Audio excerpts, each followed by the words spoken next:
Pour ce dimanche de Pâques, le message que je voudrais partager est sur 1 Corinthiens chapitre 15 du verset 3 à 8.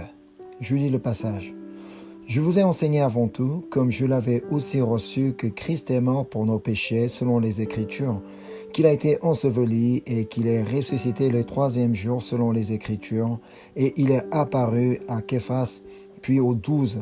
Ensuite, il est apparu à plus de 500 frères à la fois, dont la plupart sont encore vivants et dont quelques-uns sont morts. Ensuite, il est apparu à Jacques, puis à tous les apôtres. Après eux tous, il m'est aussi apparu à moi comme à l'avorton. Aujourd'hui, pendant ce culte de Pâques, je vais partager la parole avec vous sous le titre « Sans résurrection, pas d'espérance ». Saviez-vous que j'ai le don de prophétie?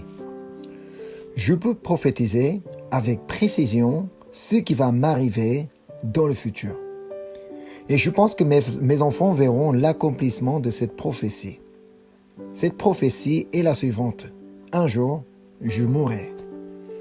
Et je peux aussi prophétiser à votre sujet. Et cette prophétie ne sera jamais erronée et elle s'accomplira avec certitude. Nous savons tous que nous mourrons un jour. Il n'y a personne qui l'ignore. La seule chose que nous ne savons pas, c'est quand cela arrivera.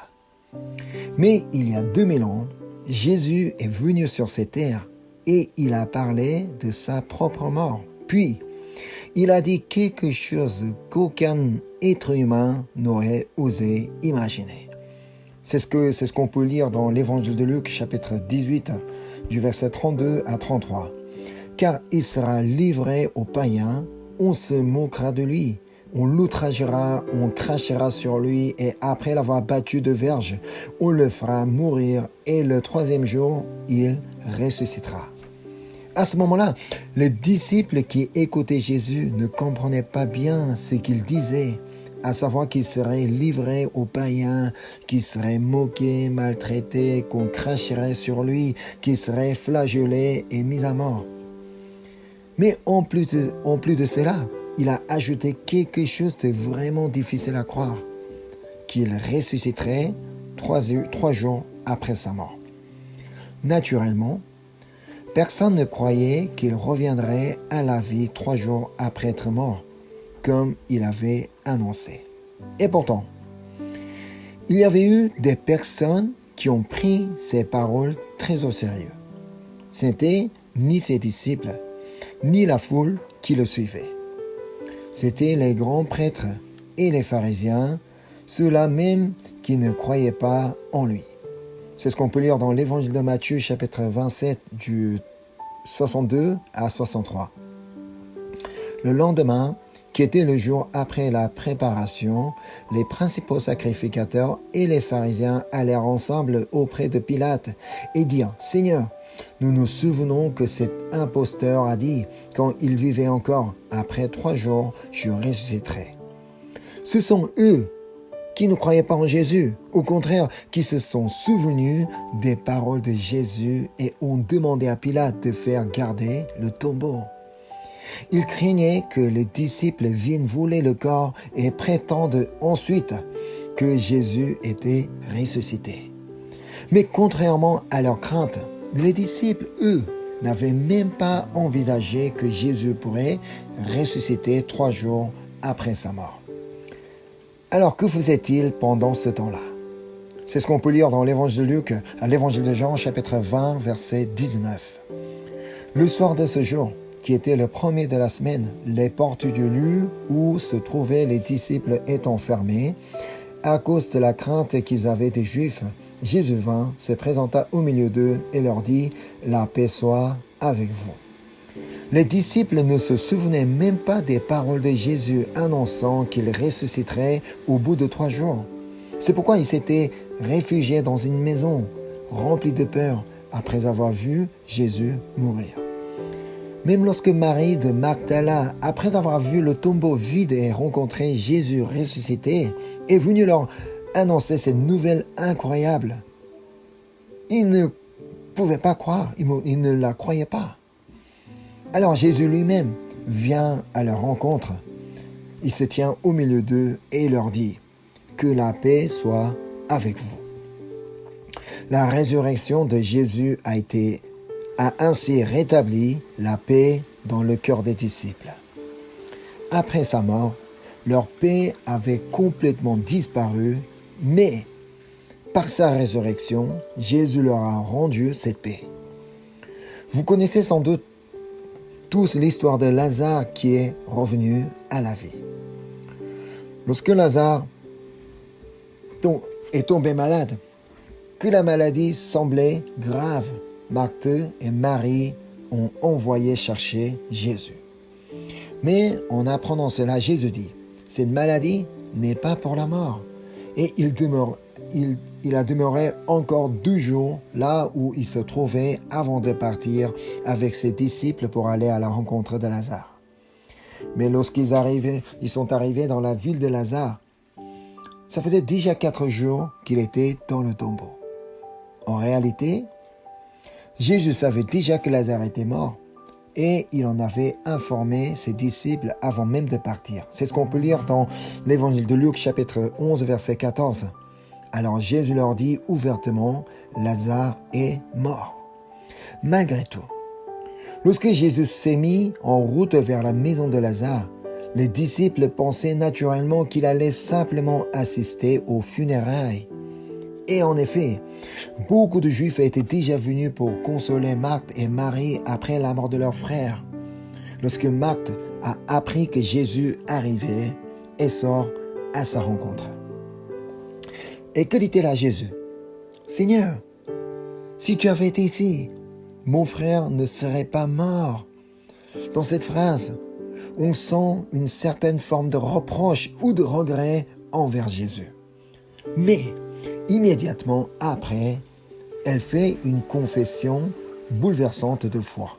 C'est ce qu'on peut lire au verset 22. « Mais maintenant même, je sais que tout ce que tu demanderas à Dieu, Dieu te l'accordera. » Alors qu'elle venait tout juste d'exprimer son reproche envers Jésus, voilà que Marthe fait soudainement cette déclaration de foi étonnante. « Mais maintenant encore, je sais que tout ce que tu demanderas à Dieu, Dieu te le donnera. » Face à cette confession, le Seigneur lui répond au verset 23. Jésus lui dit, « Ton frère ressuscitera. » Mais même si elle croyait que Dieu pouvait tout accorder à Jésus, il lui était encore difficile de croire que son frère Lazare allait vraiment revenir à la vie. Alors, elle se souvient d'un enseignement précédent de Jésus et elle fait cette confession au verset 24. « Je sais, lui répondit Marthe, qu'il ressuscitera à la résurrection au dernier jour. » Si Marthe pouvait faire une telle confession, c'est parce qu'elle avait un fondement clair sur sa foi. Elle se souvenait d'une parole que Jésus avait dite auparavant. Et cette parole se trouve dans Jean chapitre 6, verset 40.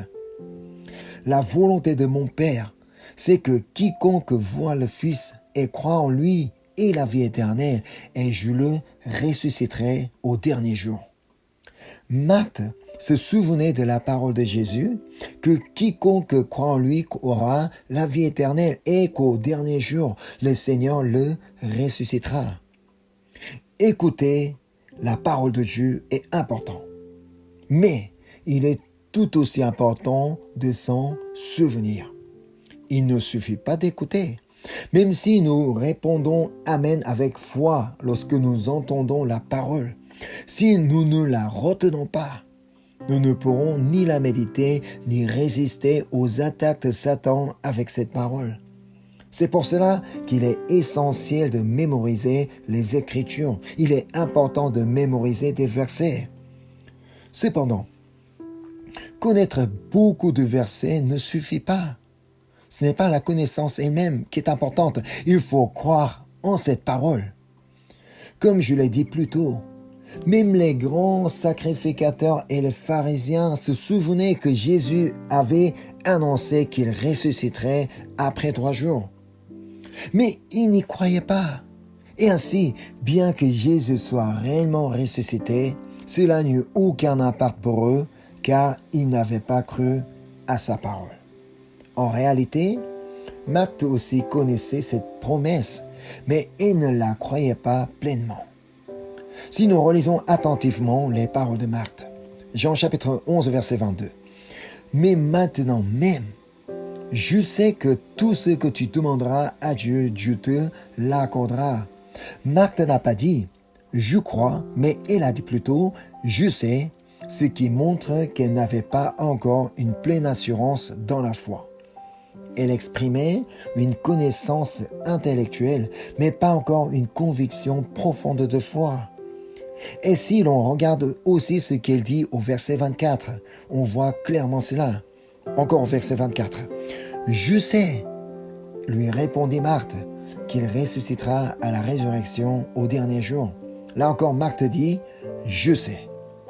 Mais savoir et croire sont deux choses bien différentes. Connaître Jésus et croire en Jésus, ce n'est pas la même chose. Dans ce monde, beaucoup de gens connaissent Jésus, mais parmi ceux qui le connaissent, peu sont ceux qui croient véritablement en lui. C'est pourquoi il est essentiel de croire en lui et de croire à sa parole. Et donc, face à une Marthe qui sait sans vraiment croire, Jésus l'invite à croire véritablement. C'est ce qu'on peut lire au verset 25 et au 26. Jésus lui dit, « Je suis la résurrection et la vie. Celui qui croit en moi vivra quand même il serait mort. Et quiconque vit et croit en moi ne mourra jamais. Crois-tu cela ?» Jésus a parlé 3 fois de la foi dans cette scène. Il dit, « Je suis la résurrection et la vie. Celui qui croit en moi vivra, même s'il meurt. Et quiconque vit et croit en moi ne mourra jamais. Crois-tu cela ?» Pour ces paroles, Jésus met l'accent sur la foi, sur le fait de croire. Aujourd'hui, beaucoup savent que c'est le jour de Pâques. Même en France, ceux qui ne s'intéressent pas particulièrement à Pâques s'en rendent compte en voyant les rayons remplis de chocolat dans les supermarchés. Mais connaître la résurrection de Jésus et croire en la résurrection de Jésus, ce sont deux choses complètement différentes. Pour ceux qui savent simplement que Jésus est ressuscité, cela n'aura aucun impact réel sur leur vie. Mais pour ceux qui croient réellement à sa résurrection, leur vie est forcément transformée par cette puissance de résurrection. Jésus voulait que Marthe croie. C'est pourquoi il a insisté sur la foi. Et en entendant les paroles de Jésus, un changement s'est opéré dans le cœur de Marthe. Écoutez bien maintenant la confession qu'elle fait juste après. Au verset 27, elle lui dit, « Oui Seigneur, je crois que tu es le Christ, le Fils de Dieu qui devait venir dans le monde. » Son « je sais » s'est transformé en « je crois ». Et c'est exactement ce que Romains chapitre 10 verset 17 affirme. Ainsi, la foi vient de ce qu'on entend, et ce qu'on entend vient de la parole de Christ. Sans une rencontre avec Jésus, la foi ne peut naître. En réalité, ce n'était pas la première fois que Marthe rencontrait Jésus ce jour-là. Elle l'avait déjà rencontré plusieurs fois auparavant. Elle avait entendu ses enseignements et c'est pour cela qu'elle se souvenait de ses paroles. Cela signifie que c'est à travers une relation continue avec Jésus qu'une véritable foi a commencé à naître dans son cœur. Si seulement la foi pouvait apparaître en un instant dès qu'on vient une fois à l'église, ce serait merveilleux, n'est-ce pas? Et oui, cela peut arriver pour certains, mais ce n'est pas le cas pour tout le monde. Autrement dit, le simple fait d'inviter quelqu'un à l'église une fois ne signifie pas qu'il aura automatiquement la foi. C'est pourquoi nous devons persévérer dans notre rencontre avec Jésus, en venant régulièrement au culte et aussi en le rencontrant chaque jour dans notre vie personnelle à travers la lecture de la parole, la prière et une vie de communion avec lui. Sans cela, la foi ne peut ni naître ni grandir. Pour Marthe, ce jour-là a été celui où sa véritable foi est née. Et c'est ainsi qu'elle a pu confesser: « Oui Seigneur, je crois que tu es le Christ, le Fils de Dieu qui devait venir dans le monde. » Puis elle court chercher sa sœur Marie, car elle voulait que Marie aussi fasse cette même expérience de foi. Mais quand Marie arrive devant Jésus, elle ne fait que pleurer et se lamenter. « Seigneur, si tu avais été ici, mon frère ne serait pas mort. Mais où étais-tu donc ?» Et elle n'était pas seule. En plus, elle était accompagnée de beaucoup de gens qui pleuraient avec elle. En voyant cela, la Bible dit que Jésus a été profondément ému et bouleversé et qu'il a pleuré. Peut-être qu'aujourd'hui encore, Jésus pleure en voyant certains chrétiens qui, malgré le fait qu'ils vont à l'église et qu'ils vivent une vie de foi, dès qu'un problème surgit, réagissent comme s'ils avaient tout perdu en se lamentant et en s'effondrant. Alors Jésus les conduit à la source de leur tristesse, au tombeau de Lazare. Et il va avec eux. Le tombeau, bien sûr, était scellé par une pierre. Mais Jésus dit: « Enlevez la pierre. » Une pierre difficile à bouger qui scelle un lieu rempli de tristesse, de douleur et de désespoir. Jésus demande que cette pierre soit roulée. C'est ce qu'on peut lire au verset 39. Jésus dit: « Ôtez la pierre. » Marthe, la sœur du mort, lui dit: « Seigneur, il sent déjà, car il y a 4 jours qu'il est là. » Ce que Marthe a dit n'était pas faux, c'est simplement la réalité. Mais même au cœur de cette réalité désespérante, Jésus voulait qu'elle croie. C'est pourquoi Jésus dit au verset 40, Jésus lui dit: « Ne t'ai-je pas dit que si tu crois, tu verras la gloire de Dieu ?» Marthe, moi aussi je sais que Lazare est mort depuis 4 jours. Mais ce que je veux de toi, c'est que tu crois en moi. Le Seigneur veut que nous croyions. Il veut que nous roulions la pierre par la foi. Et ce n'est pas tout. Jésus lui-même nous montre concrètement ce que signifie rouler la pierre par la foi. C'est au verset 41. Ils ôtèrent donc la pierre, et Jésus leva les yeux en haut et dit: « Père, je te rends grâce de ce que tu m'as exaucé. » La manière de rouler la pierre par la foi, c'est de dire avec assurance: « Père, je te rends grâce de ce que tu m'as exaucé. » Rien n'a encore changé. Là, dans le tombeau, il y a encore que Lazare mort. Mais lorsque nous confessons par la foi: « Père, je te rends grâce de ce que tu m'as exaucé », le Seigneur accomplit alors une œuvre merveilleuse. C'est ce qu'on peut lire au verset 43 et 44. Ayant dit cela, il cria d'une voix forte: « Lazare, sort !» Et le mort sortit, les pieds et les mains liés de bandes et le visage enveloppé d'un linge. Jésus leur dit: « Déliez-le et laissez-le aller. » Un événement incroyable, presque inimaginable, s'est produit lorsque Jésus a crié: « Lazare, sort !» Le mort sortit, mais les mains et les pieds encore enveloppés de bandelettes, comme cela se faisait selon les coutumes funéraires juives. Alors moi, j'étais curieux de voir à quoi cela aurait pu ressembler. Alors j'ai demandé à ChatGPT de générer une image selon les traditions juives de l'époque. Et voilà le résultat que j'ai obtenu. C'est ce que vous pouvez voir. Et ensuite, Jésus dit à Marthe et Marie de le délier et de le laisser aller. C'est encore cette scène que j'ai demandé au ChatGPT. Voilà, c'est l'image que j'ai obtenue. Qu'est-ce que cela signifie? C'est un peu comme si Jésus leur disait: « Voilà le cadeau, c'est moi qui vous l'ai donné, mais c'est à vous d'ouvrir l'emballage. » Aujourd'hui encore, Ceux qui croient que Jésus est réellement ressuscité selon sa promesse peuvent recevoir ce cadeau extraordinaire. Mais surtout, ce qui importe par-dessus tout, c'est de croire que Jésus est bien ressuscité exactement comme il avait dit. Et c'est pourquoi, si nous relisons le verset 4 du texte d'aujourd'hui, 1 Corinthiens 15, 4, qu'il a été enseveli et qu'il est ressuscité le troisième jour selon les Écritures. Jésus est ressuscité le troisième jour exactement comme il avait annoncé. Autrement dit, il a accompli une parole qui semble humainement impossible à croire. N'importe qui peut dire un jour je vais mourir, mais personne ne peut affirmer 3 jours après ma mort, je reviendrai à la vie. Et encore moins tenir cette promesse.